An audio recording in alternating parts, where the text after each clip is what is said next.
Most productivity apps waste more time than they save.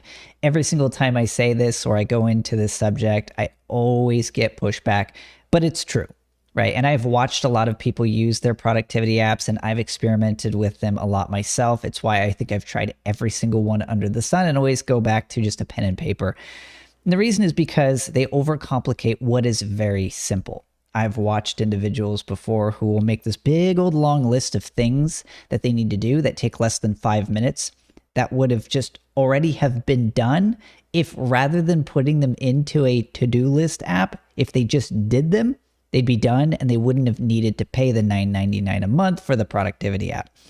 So part of the problem I see with so many of these apps out there and why I've been trying so hard to improve Radarist, which is an app that I'm currently working on, is that none of them come built in with a methodology, right? What the biggest mistakes all of them make, in my opinion, is that they just throw a ton of tools at you and then you have to figure out how to be productive with them.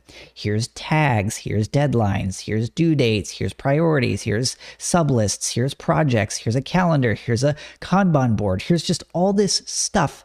You figure it out, right? As opposed to coming up with an actual system that helps people get more done, right? So that you can stay organized, make sure things are never falling through the cracks, right? And I think this is my biggest frustration and why I think 20 different times I always just end up going back to pen and paper, as do most people who are just generally really productive. But let me know if you've had the same experience. If you disagree with me, that's okay too.